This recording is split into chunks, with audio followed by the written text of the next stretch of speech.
Welcome to Spirit Baby Radio. You are about to join a frequency that will open your mind, expand your heart, and activate your spirit. Thank you for joining Kelly Meehan, Spirit Baby Medium and Master Energy Therapist.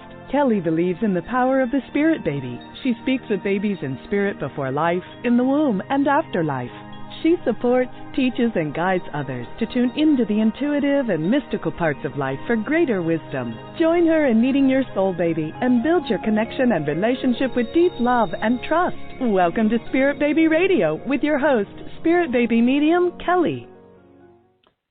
Welcome to episode 76, December 20th, 2019, using your emotional awareness to discover your healing path towards conception. I'm always really excited by my guests, especially guests that I feel like I've had nice synergy with, or guests that I've seen in person, or even not in person. But this here is Margot Lee Burton. She's a registered social worker, psychotherapist, certified, I may not be saying this right, Radha yoga teacher, Radha. Reiki Radha, okay, yoga teacher, Reiki practitioner, and unique to self guide and healer. She offers guidance through yoga, meditation, mindfulness, energy medicine, and transpersonal therapy. She lives her life with integrity, courage, and love. She believes that we all have the ability to live balanced lives mentally, spiritually, emotionally, and physically. Through her journey thus far, she has learned that balance is the key to managing stress and her own super sensitivities so that she can thrive with joy and peace. Margot offers one-on-one sessions, courses, and workshops, both online and in person. Her most recent course is called Heart Fertility Yoga, Born from Her Own Journey. Margot also regularly posts videos on her YouTube offering practice to support fertility, balance, and alignment with your spirit. Thank you, Margot, for being here. Thank you, Kelly. I am very honored to be here. It's really, it feels really synchronistic. I love this because me and Margaret, we have a bit of history here. And I was just going, wait, how did we connect and how did we meet? And I guess it was more than a year ago. She joined Cosmic Conception, which is a 6-week experience.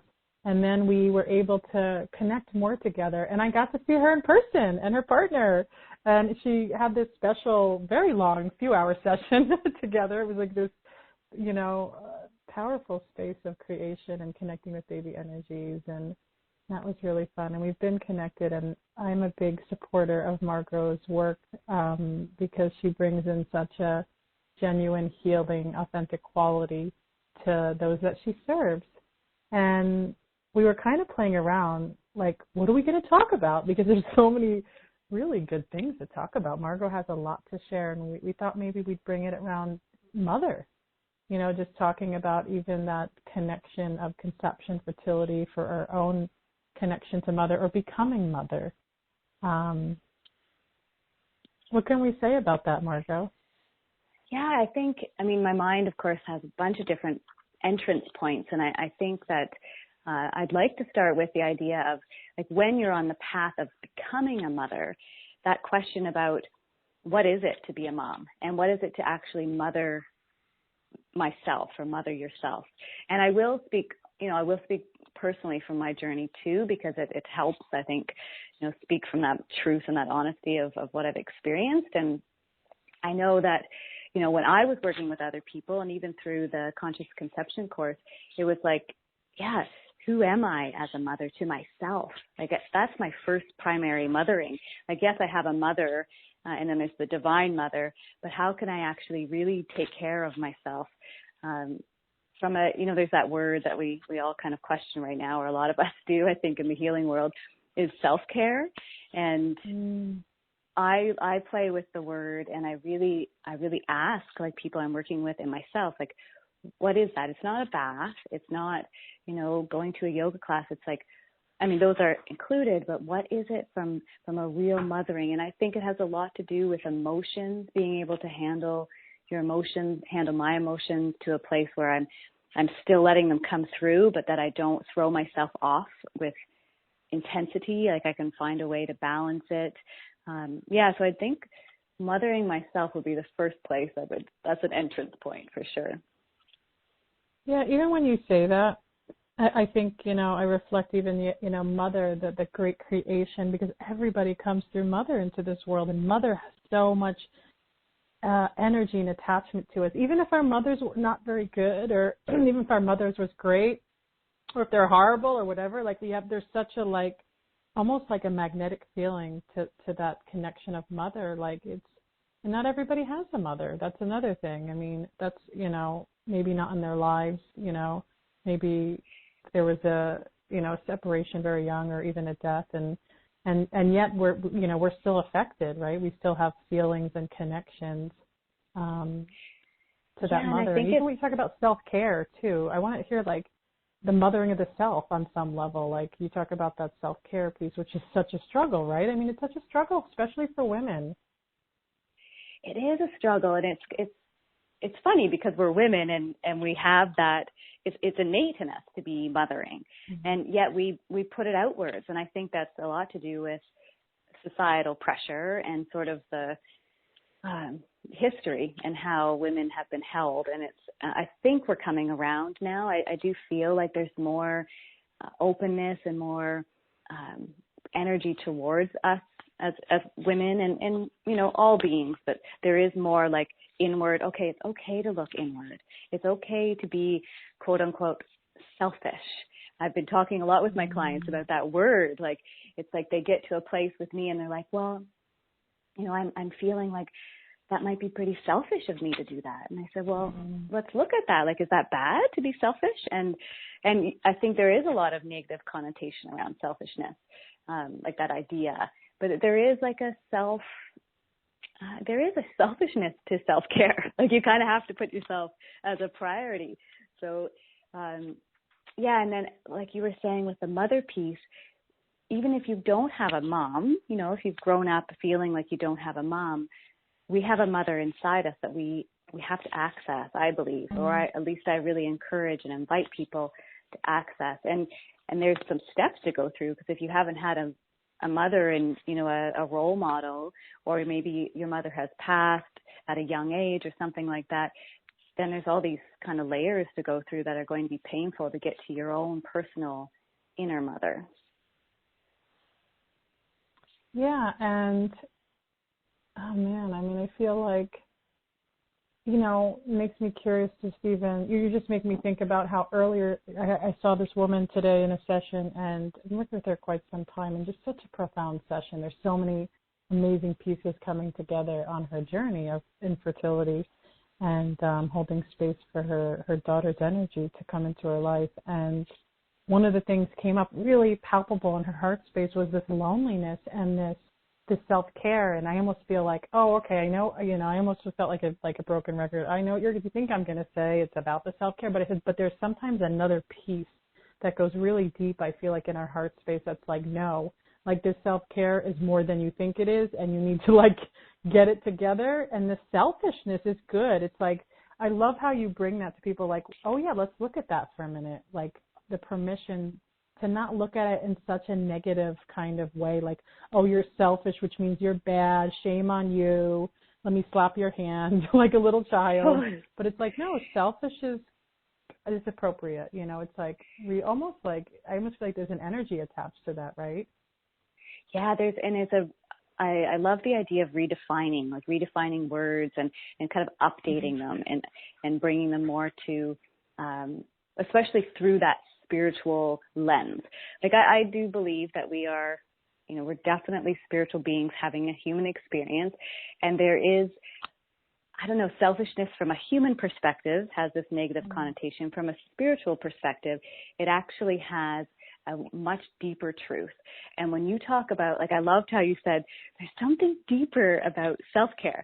And it's almost, I think it's even hard to put words to it. It's like, in that heart space, it's an energy, it's a calling, it's a path. Like, it's a path that is really challenging to put words to. But self-care is way deeper than just that blanket word. And I'll just come back to mother for a moment, because I think one thing that I'm learning by through my own journey, but also working with others, is that by really entering into what is your relationship with mom or with mother, and if you've had a relationship with mom, from birth, through your life, like really looking at the different stages and the different pain. Like this is where I say, okay, let's take the light and shine it in, because the light is amazing. I work with the light a lot, but that doesn't mean it's going to be all flowery and beautiful. It means the light's going to shine on some really dark stuff. And I know for me, like there was some pretty big stuff that happened with my mom and I. There was some really hard times. And I didn't really come to, I'd say, like a full understanding and maybe a place of forgiveness until I've been on this journey of becoming a mom. And I think it was maybe I had a miscarriage within my first year. And I think after that, it was when like I started really questioning, like, why do I have these like dark emotional turmoil? Like what's in it? And it was mom stuff. Like it was me not kind of reconciling some of the pain I went through as a teenager and not having a mom that I felt was as emotionally available as I needed her to be. Like we've really come to a different place. My mom and I will say that, like we're in a very good place. We have an excellent relationship, but I had to face some big stuff. And I think that the journey to becoming a mom, oftentimes that can be a place where I would invite people to go. And yeah, I think it can be scary. And I still say, hey, let's find support, connect with other people and do it. Like go for it. Yeah, I feel like that's so important. I know that when I'm working with clients and I'm seeing, sometimes there are people that have patterns where mother stuff is very activated, I take, because I almost feel like most people have mother issues, right? I don't know. Yeah, I just do. Maybe that's my reality. But I have it. It's very, very slim that I don't see that. And maybe, again, it's probably what I'm attracting because I've had such a disorganized connection and a mentally ill mother, sick mother. And so it's just very, I feel like I really empathize with people that have had really intense experiences with their mother. But I also know that there is a huge, expansive healing piece to that, as you have seen too, Margot, as you shared.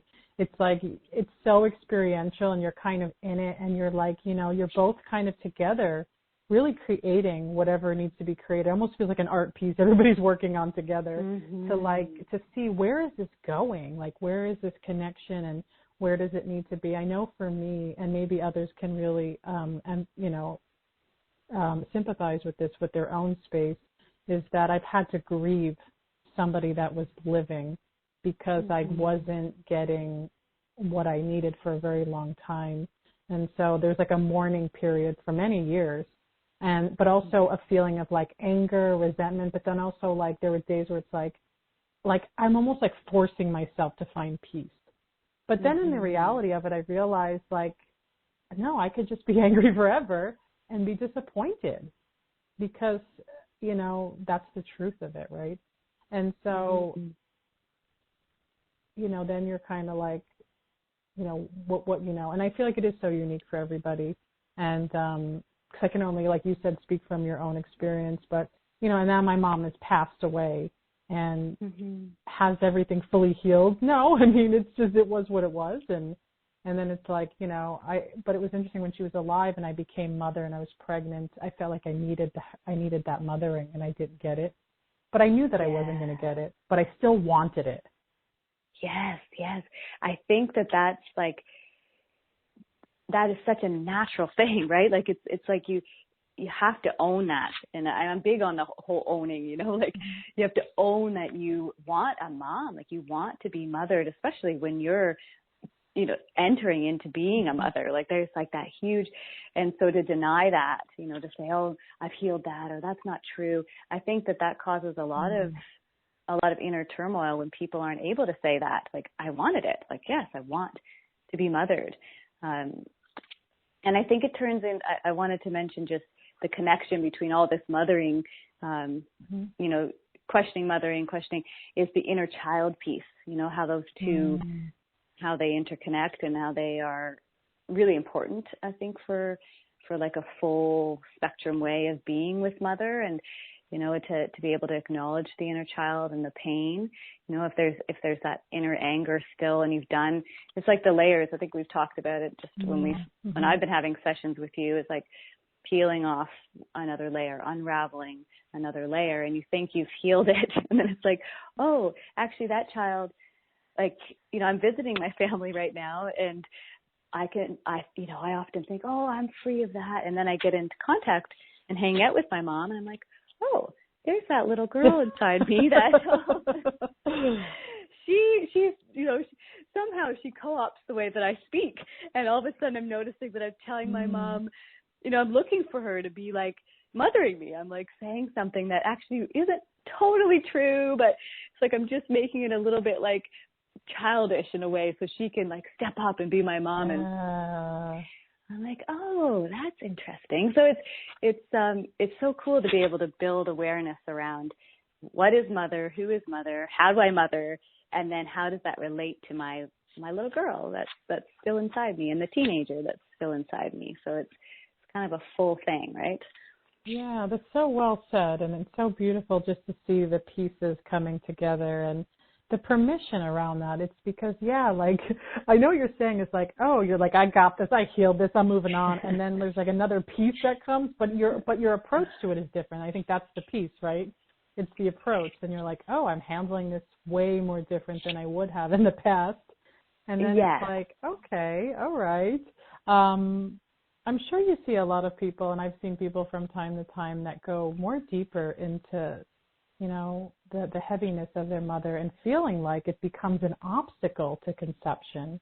Is there any experience you've seen in that, or feel like there's been some really big pieces for people? Oh, yeah. I would say that even sometimes even initially, like that question about like, what is your relationship like with your mom? And I think if you're not ready, like if I'm working with someone who's not ready, it's very surface, like, oh, my mom and I do this. And then maybe that, like, I find sometimes it takes a few more times to see someone, to be with like a few more sessions to kind of like listen and hear about, okay, what is the relationship, and then to dive deeper. I mean, some people will dive right in. I do tend to be someone like a therapist or a healer that I invite people to dive right in. Like, I'm quite active. And I also meet people where they are, and I give them space. But I think that, I guess one of my gifts that I carry is I really shine a bright light. And I think when people come to me, they know that they're ready to do the work. Like, they're ready to look at that darkness and find those kind of harder places. I also think that the Mother Earth, so we've got this mother that we're living upon, like the earth, and I tend to bring that in a lot. And I know you've really helped me myself to connect, like if I'm feeling ungrounded or need nurturing, like to really turn to Mother Earth for that. And I think that if someone's missing or they're having a hard time kind of reconciling what happened with their mother, I'll encourage them to say, okay, well, just go sit with Mother Earth and just see what comes, like, do some kind of connection, like take a walk. Like, it doesn't have to be sitting meditating in the middle of nowhere. It can be just being with the wind and looking up at the trees and the sky and that kind of thing.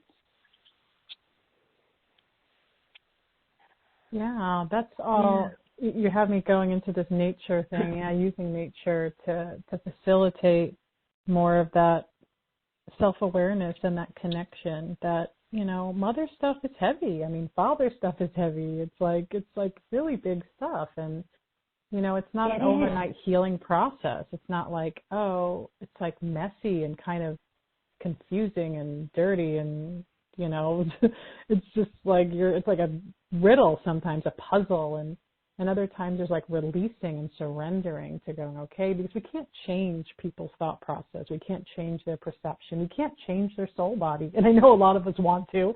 Sometimes I would just wish that I would like shake my mom, look at her and shake her like, do you get this? But it's like, no, she really doesn't, so I'm not going to even bother. It's like that's her own soul body, her own consciousness. And now how do we kind of coexist together? Like, okay, I love you for who you are, and I don't need to change that. Of course, you may have desires that say otherwise, but then that's a practice of its own, right? It's like, now can I practice being really in a space of love with my mother? Yeah, and I think that like the consciousness piece is a really big one, and I think I always have to remind myself too when I'm, with my mom and my family. It's like, oh yeah, it's okay that we, for some reason I feel blessed and there's a level of consciousness that I'm living through and that I, keep stepping towards up-leveling and learning more and expanding that consciousness. And some people just aren't. That's just not where their soul is, and it's just not their journey in this particular life experience. And I think that that's a big piece too, and how to open up compassion and holding and finding little avenues. I'm not sure if you found this with your mom or if other people can relate to this, but there's moments where my mom and I will do yoga together, and we don't necessarily go deeply in a spiritual, but we meet in quietness, and I'll lead her through different sessions, and then there's this we're in the light together, and wow, there's a kind of wow moment to it, but it doesn't mean that we so I'm really grateful for that. But that doesn't mean she's going to be this real spiritual person or anything like that. So it's checking in with my expectations, because certainly I have had expectations of what a yoga session will do for my mom. So I have to be careful not to put those on her.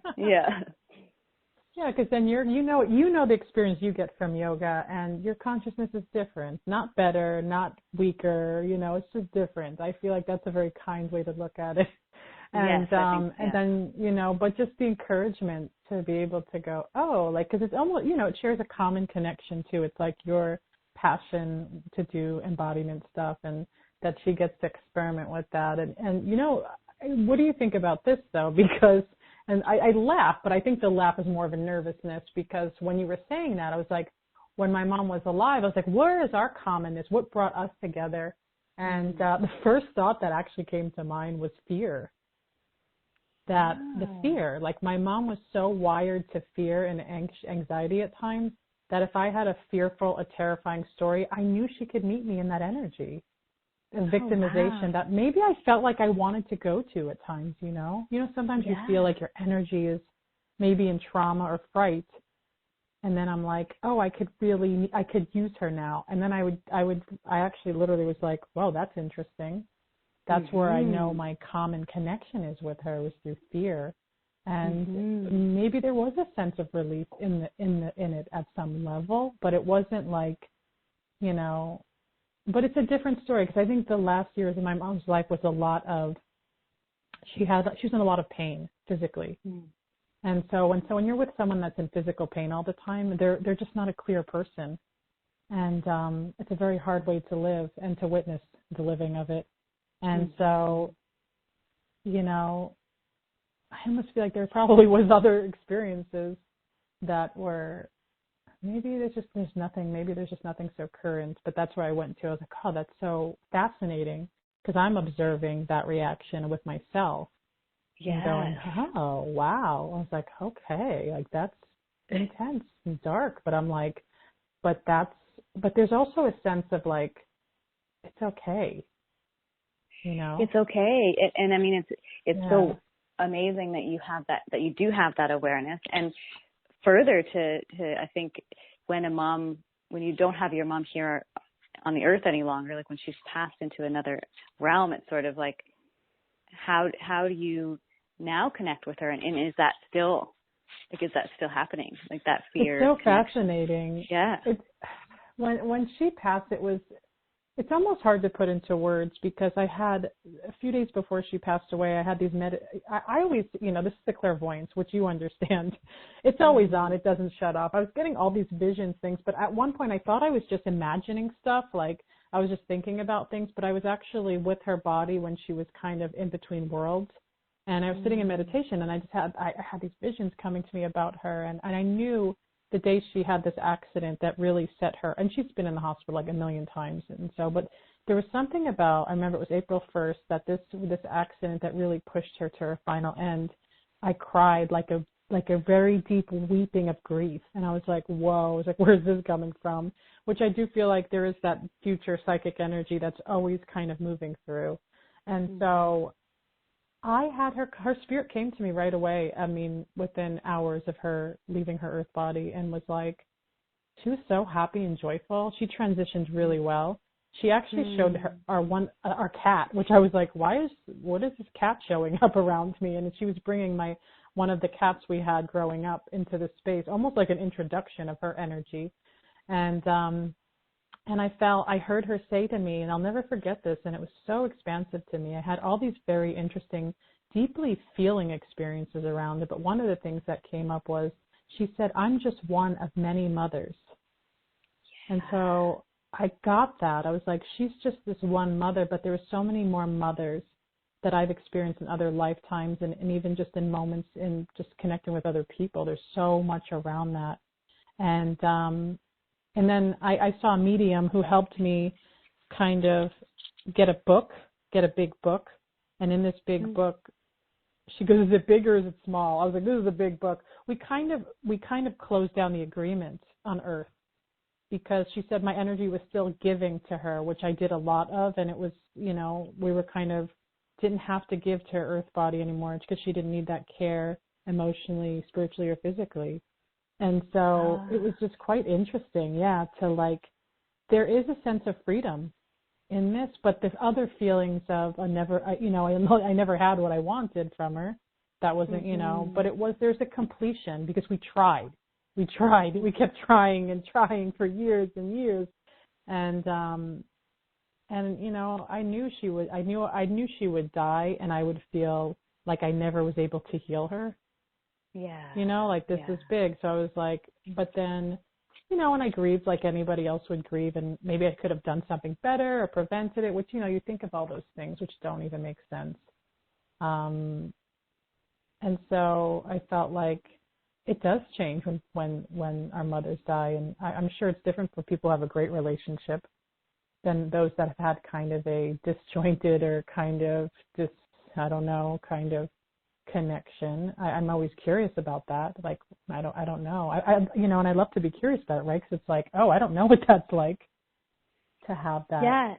Yeah. I think, I'm so grateful for the relationship my mom and I do have. And then I also think about how it wasn't that good. Like, it wasn't, and have I actually, I still question, have I reconciled it all? And what do I still need to bring forth while she's living? Or are there things that maybe won't ever get reconciled until she passes on? Like, there's also that piece too.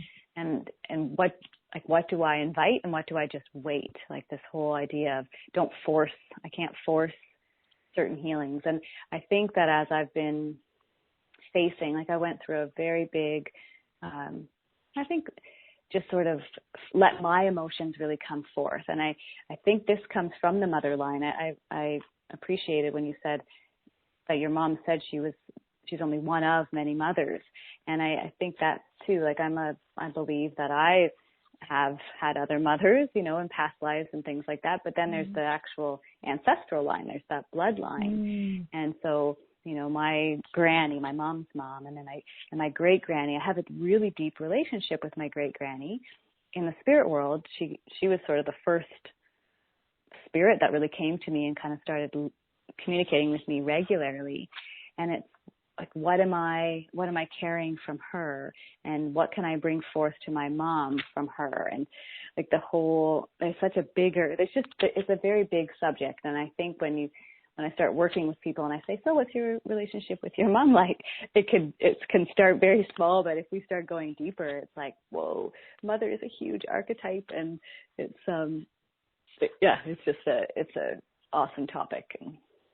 And you're right, the ancestors. That's another piece. I'm sitting here taking in what you're saying, right? And my eyes are closed, and I'm just like, why are my eyes closed? I'm just really tuning into you. But then when you talked about your granny, I felt her energy move into the space. And it did feel really pure and loving. And she felt almost kind of small in her body. But I also felt like I just saw this almost like a smile, but with not a lot of teeth. I don't know why. Yeah. And almost like this older kind of, but I actually saw her put her hands out, and I saw this little dove in her hands, which I thought was so interesting. That book with the whole story just came through, and I'm sitting there going, oh, that's right, Kelly, your eyes are closed, which means that you're totally feeling into your energy. And so, but, you know, even just talking about, like grandmothers, ancestors, the great mother, Mother Earth, it's like, it's just mothering is everywhere. It's everywhere. And then where is it within? Like, and when I first started actually offering, like in my private practice, once I left working in institutions, it was actually mothers that were coming to me, and they were mothers who had lost their identity and who were overgiving.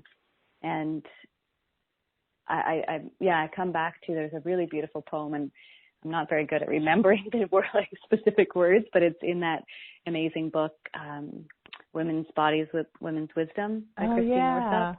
Yeah. And it's called Mothering Myself, as far as I remember, and it's just this beautiful poem about how to hold on to yourself and your own ability to mother yourself as you become a mother to another. And I remember when my sisters both had their first children, I gave it to them, and they were like, oh, it was hard for them to resonate with, because I was basically saying, like, make sure you keep taking care of yourself and not just give to this incredibly beautiful baby. And I think, you know, it's hard because I haven't actually given birth to a baby, and I haven't haven't mothered my own baby. They also were like, well, how do you know? Like, how do you know about this? And I don't know, like, I really feel like I have mothered. I know in past lives I've mothered. I feel like a mother. And I think this is where I can touch into my own journey. And it's been just over 5 years of being on my own fertility journey.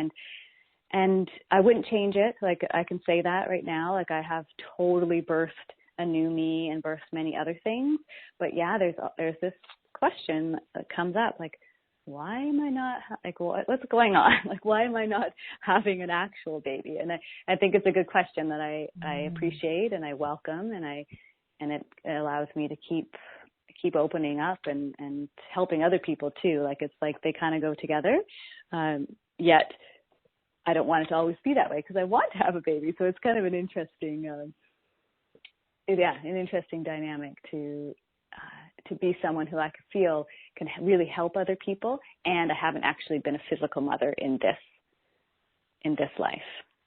And that, I see that often, where I remember people do ask me that from time to time, where it's like, oh, I'm supporting others in fertility, but I'm in that space, or I'm not there. And that, I don't feel like that's that important, to be honest. Yeah, there's a sense of experience that some people have, but in the years that I've seen healers and therapists, I've seen some of the top best therapists that never had a desire for children, and that do phenomenal work in that field of birth psychology. And I was, because I'm trying to and I'm thinking about other people that have said that from time to time, and their kind of connection with that. And so I feel like I always tell people, you can work with other people that have had traumas that maybe you never had a trauma, like that. It doesn't mean you can't support them any less, that's another piece too. But sometimes the experience does give a little bit of something, like, what it's like to have birth loss, right? And so there's some kind of, there's a connection to that, which can be very valuable. So, more than anything, of course, you're a mother, even on that aspect, if you want to get even more technical about it. But then, that's, the next piece of your own journey, right? Because I remember when I was working with infants and toddlers, people would, I went into homes, which was so vulnerable, really. I mean, I went into like mansions, and I went into really poor places. Everybody was equal to me. And I would go into these homes and do therapy with the children. And I remember a lot of the moms would actually ask me if I was a mother. And I said no. And they were like, really? And I feel like you get that, Margaret, because I can get that energy from you. They're like, really, you're not? Because there was something, they felt peaceful and calm, or just schooled. Like, I knew what I was doing. I was like, I don't know. And that was probably years before I conceived, or I thought about becoming a mother myself, because I had a lot of fears around that. And so I was like, I don't know what I was going to do with that. Obviously, everyone has heard my mother's story. You know, there's so much more to that story, but I was like, I wasn't sure if conception and having a family was meant in my path because of the fears of things that I've gone through. And, you know, and that's the thing that comes up too. People question that, right? Like, well, I don't want to raise my kids the way my parents raised me, or that one people always talk about, right? And, you know, I joke with my husband that I was like, you know, we have two different stories here. You have your mom and your dad's stuff. I have my mom and my dad's stuff. Now we have our own children, and now we're trying to not mess them up. Well, that's right. That's right. Well, it becomes like a great big family. And I think this is coming back to, you know, tuning into mother. It's like, okay, so your husband and has a mother and a father within him. You have a mother and father within you, and then you're mothering and fathering. So it's like this. I think that's actually when I often think in visually. So I kind of see this almost like a family tree that includes those mother and father psyche pieces too. And I've never actually thought about it until right now. I'm like, oh yeah, it's so much bigger than, you know, me and my partner. It's actually, we're already a family to our spirit babies, and we certainly have a connection, and they're guiding us all the time. And but to bring that down onto earth is a whole other world, which I imagine that's what you're speaking to with your husband and your two boys, right? Mm-hmm. Yeah, because we both have our own story and our own way we were raised, right? And then we're trying to, you know, I'm trying just to go. I know there are moments of my mom's energy. Like my mom was always an Italian yeller, and I've noticed with my children, I yell like the way she does now. Right. When I get so like, you know, when I get so inflamed. And so I was like, okay. And then I noticed some certain things, but you know, but I'm also not disconnected the way she was. I see the presence of my children. I strive hard to see their energy, to speak honestly with them, talk about death, talk about sex. Well, not sex yet, but sexual things like, you know, not really sexual things. His body parts, I should say, because my oldest son is really, and I have two boys, and they're really into their penis, so, but I'm not talking, you know, I'm acknowledging it. I'm not shaming it or like go hide it, or my older son is still naked all the time, and he goes, look, mommy, my penis does this, and he stretches it out, and I'm just like, right. Like exactly. I think, and my husband laughs. He goes, my mom would have freaked out if I did that. I was like, well, your mom was very religious too, so I was like, you'd probably get hurt physically, like slapped or, you know, hit on the hand or something, you know. Don't do that. That's dirty. That's gross. Whatever. But we're not doing that, right, with our kids. So it's like, our kids are literally an experiment to our life. But you know, coming back to mother, I feel like and my kids, you know, he's going to be 9, the older one. Still, he's starting to kind of separate into the world more. But my little one is still very much, you know. But when somebody's crying or hurt, well, guess who they want? They literally, my husband's like, I'm here with his arms open, and the little one, the 3-year-old, he just runs right past them. Nope. I need mommy. I need mommy. And you do. I feel like we all need that, like, connection. Even when my mom was so broken and she would hug me, I would feel that beautiful light. I mean, that, like, I just wanted to melt into her arms and be held, you know? Oh, absolutely. I felt that this morning with my mom when I was heading into town. She lives in the country, and I was just heading into town, and she gave me a hug, and I said, oh, I just want to, like, bury my head into the shoulder for a little bit here. Like, it's a really neat, that mother-offspring relationship. It's deep. It's really deep. Because I feel like, I love that you said it, because I always felt like that feeling, like, when she, even though it's been so, like, intense when she would hold me, I feel like it's taking us back to being held as infants, you know, like remembering how safe it felt to be in the bosom or the chest of our mothers, you know? Yeah, without very foundation. Yes, like, and without the emotion or without the trauma, like there's no story to it. It's just embrace. It's that embrace and that touch. Like I think that actually that brings up a big piece around to touch, you know, loving, we touch yourself, like just with a hand on your heart and a hand on your belly, like just give, you know, to embrace myself. And that's a really hard thing to do for some people, like just to, you know, I'm doing like a self-care. Sometimes I'll do 20 minutes where I'll just lie down with one hand on my heart, one hand on my belly, and just breathe. I really feel like that's a mothering act, and it's not easy. It's not like, I find it easy now, but it's not easy for a lot of people just to say, hey, I'm gonna touch myself. Like that word even is like, oh, I'm gonna touch myself. It means like something sexual, but it's not. It's like, it's nurturing and loving. Yeah, to me that's an embodiment, you know, an embodiment of connecting with our bodies. I'm always teaching that. I'm sure you are too with your clients, but we're always using a lot of touch and meditation, but just even I give people homework to do.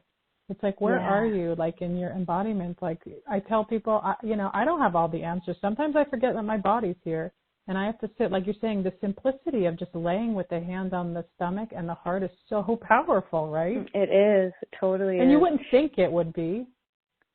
No, not at all. But, like, there's times where I'll be with somebody and I'll just say, okay, we're going to just place one hand. And some people won't even do it. They'll feel like, oh, that's kind of weird. Like, why would I touch my heart and my belly? Like there's almost like a, you know, and that's a good indicator of like, oh, okay. Yeah. Like there's where are we going to go with this? What does that mean to you? And maybe there's another way you want to show yourself love. And so I think it's an important piece to explore. Like, how do I feel about touching myself and touching others too? And that to feel loved, to feel mothered by touch. Like it's so nice. That's what that somatic therapy I really loved about that was like, you're just making me think about two specific friends that I did more healing work with, because I realized when I learned the somatic psychology work, to touch somebody and to be like, if you're actually touching somebody, you have to do it with such a mindfulness and such a not a need, which is very different. It's very tricky. And so in my early days of schooling, I was experimenting with some friends, and it was so powerful. I had a friend literally crying in my arms, holding her, and she said she felt like I was her mother. Like I became her mother, and I was holding her like she felt like she was in the womb. And I was just like watching her sob and just holding her. And I was like, I literally felt this neutral energy, like, this is not about me. I have no connection to this. I'm just going to be this literally rock of love for her. And then recently with some friends, I said, can I come in and put my hand on your heart and connect with your body? Because I feel like some people that are too much in their head, they don't know how to get into their heart, right? We see this. Sometimes as a therapist, right, you feel that you have a good relationship, a connection with that person. And to me, it's very organic. Like there's no plan. And these two times I did it, I felt like it was very profound for me and the person. That is like, look here. And then we're like, where's your energy? I said, you're not there. And then all of a sudden the one woman will like shifted, and she's like, I feel it there. I was like, I do too. You're there. And then she was like, oh my gosh, that's what you mean by that, Kelly. I see what you mean, is to get in the heart and stop being in the head. And then for someone else that went through, she had a turbulent upbringing where adoption is a big energy, right? And so it was like, what do you don't want to be touched? Where's your connection with your body? And it's like, may I come in and do this? I want to hold you right now. And it was like, yeah, okay, what is that about? And it was like, can you like let another person hold you? Or does it feel too scary? Somebody got rid of you in the world. So what is your foundation saying? I'm not worth being held. I'm not worth anything. And so, but it's like, you don't want to feel that way, but you do, right? And it's like you're talking about, the nervous system gets to reintegrate through touch. Yeah, and I think when you were sharing about being the like sort of that channel of love, and I think that's tapping into the archetype of mother. You know, it's just opening up to like letting the energy of no judgment, there's no story here. I'm just love. I'm just holding this person. And I think that's one way that the archetype of mother can come through, but it could just be love. Like there doesn't have to be any label to it at all. I think the archetype of mother is a big one, and it's like, where does it show up and how do you access it? Especially if you have, if you have resistance because of your own personal human story around adoption, or your mother has died, or like how can I help someone access the mother that's always around, like this, just the energy of mother. So it's beautiful that you can open yourself as the therapist to do that.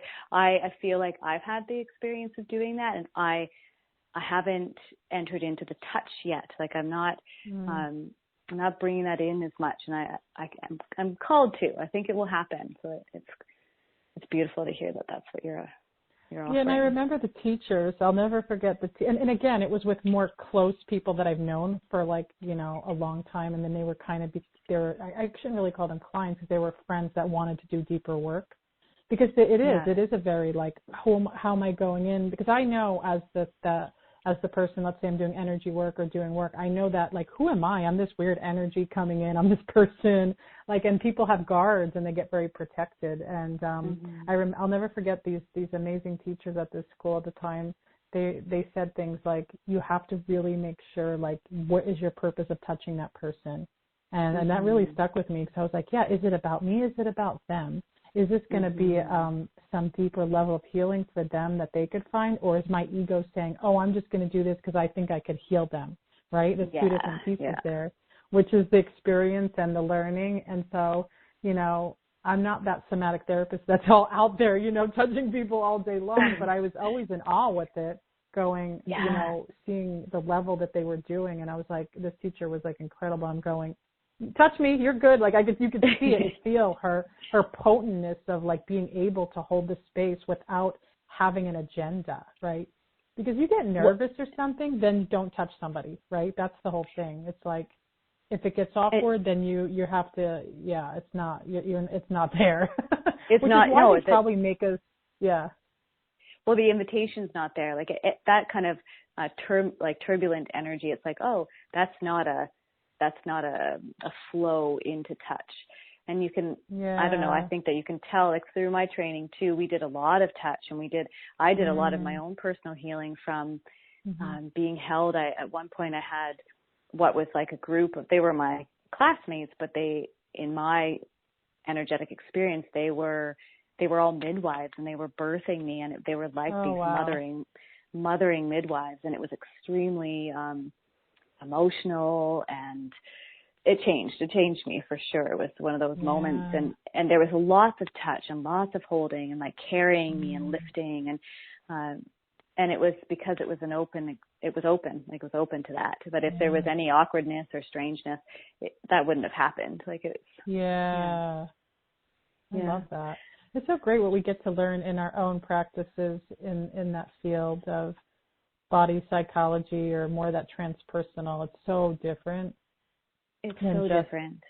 Pretending we're just brains without a body all the time. It's just, you know, not to kick down cognitive behavioral therapies. They have a place, but not as the majority. I feel no, they have a place. I agree. Yeah. It's just, but it is just a place. Like I think there's just, I do really, there's so much more. I really have to say that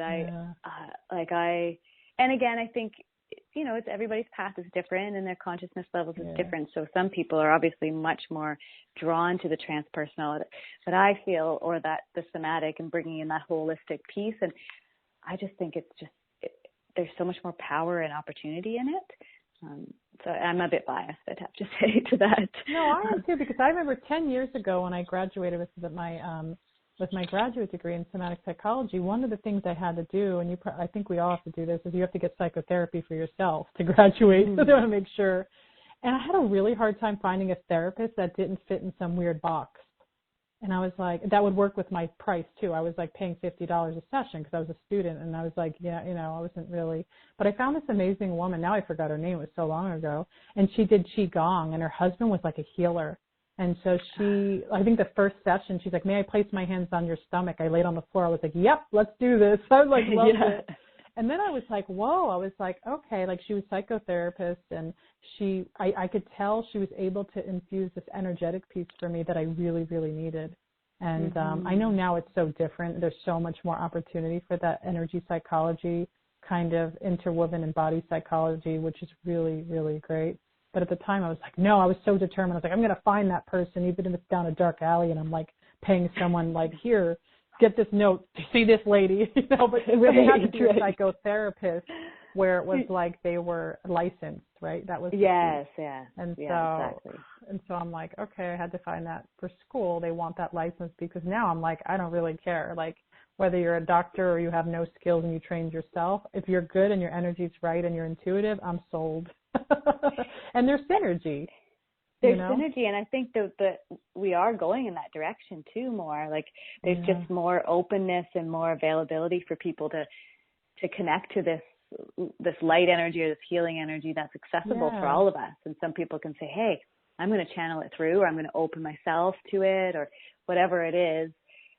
And being able just to connect with somebody without a title. Like I've done all this training, and I think training is amazing. And yet there's some things that I do in my work that have just come because I think I'm tuning in. Like I don't have a certificate in certain things that I do. It's like, this is just my intuition and my openness to what's available, and like connecting to that other person. What does that person need? Oh, this is what comes through my imagination or through my mind. And okay, I'm going to present this and see how they feel, and then go from there. And usually it's like bang on where they want to head.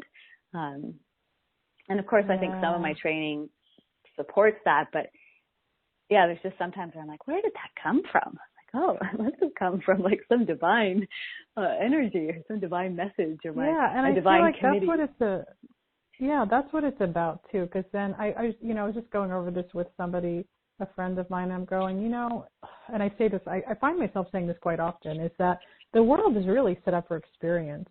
I got trained as a death midwife, but I tell people I'm trained as a death midwife. I'll be certified very soon once I get my hospice, but I feel like that doesn't really mean much. Unless I've sat by the bedside of the dying, to me that's not really. I learned some really cool stuff, and I'm in that energy, but I was like, I'm trained in it. Doesn't mean I'm very highly experienced in it, right? Because I think there's a misinterpretation that happens sometimes. But I say that because experience. It's all about experience when it comes to supporting others, even the experience of mothering. Like, we all have mothers. There is our experience. Mm-hmm. Bam. Yeah. It's like from that we get to go, do I want to become a mother in physical world or not? Like, what does that now mean for me? What does that look like? And how do I then now begin to just open with it? Instead of also making it the excuse either, right? It's like, oh, I can't do this because it's my mom's fault, which is always really fun, right? But it's like, okay, no, my mother in her own weakness and her own fears has allowed me to become something more expanded, something maybe even greater, right? Because I do feel like we want to become greater. Like I want my children to be greater than I am. Yeah. I think whatever that looks like. Yeah, that's beautiful. And to be able to say that, it's like if that was the goal for all the generations, that like what a beautiful, and maybe it will be. I'm an optimist. I know there's a lot of things happening in the world that are hard and dark, and yet I see a huge light happening. I see energy calling us up, and who knows, maybe that's exactly what will happen. That's a whole other topic. I can get into Lemurians and all sorts of things, but I love that. It's pretty a blissful way of looking at life, and I think it's important to look at that and to be with that way. And then it's also like, okay, there's some hard stuff too, so I'm not going to turn a blind eye to it, but I'm going to stay in my optimism, because that's where I feel the best, and that's where I can serve the best from. Well, we're just about coming up here to the end, Margot, and I'd love for you to share. I feel like this is the episode to deepen all your mother stuff. We have the two clairvoyants here. We're creating this web of energy where it's like come into this portal and, become cleansed by it. Don't let it scare you too much. But I do want you to share any offerings, website, ways that people can connect with you and find you, and anything else you want to share. Thank you. Yes, it's neat that you say that. I really do feel like we've created quite a portal here, and I would like to say that to everyone, is that there's an entrance point different for everybody, and that it can be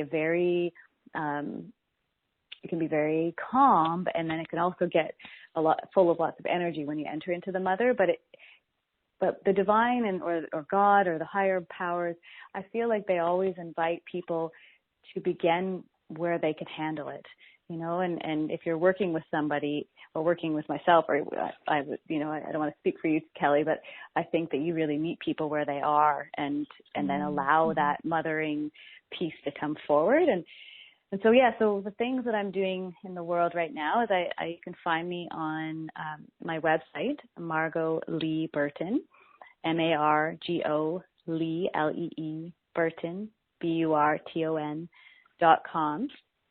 I have a YouTube channel, and I try to put a video up every week to just a simple practice to align with your spirit. I live through a spiritual foundation, so I like to share small practices to encourage other people to connect with that. I have a Facebook page, which I'm under as a transformational therapist under Margot Lee Burton. I have some new courses coming up. I have a heart fertility yoga course, which has been born from my own journey on my own fertility journey. It kind of brings together everything. It brings together yoga, energy healing, the therapeutic piece of how to look at your psyche and at patterns and traumas. And it goes through the chakra system. And it's a 8-week program. It's not up on my website yet. It will be, but I will be posting on Facebook about that. And I'm also doing something called casting circles. This came through as a message when I did a tarot card reading that I ought to be casting circles. So if you're interested, I'll be putting things up on Facebook about it's a free offering. It's just bringing people together to cast prayers and healing and love across the world through a virtual circle that we make online. Yeah, I think and I'm available for one-on-one sessions, and I think that's all. Yeah. Well, thank you so much for all that wonderful offerings and this episode. Yeah, thank you, Kelly, for having me on. It's been so wonderful to connect with you on this subject, and specifically, entering into the mothering world. There's just so much that I think that word just holds such a beautiful power and depth to it. So it's been fun exploring it with you. Yeah, very much so. Thank you for joining episode 76, Using Your Emotional Awareness to Discover Your Healing Path Towards Conception. This is Spirit Baby Radio. Thank you for joining Kelly in the energy of awareness, love, healing, and soul communication. Please join the next episode at www.soulbabycommunication.com.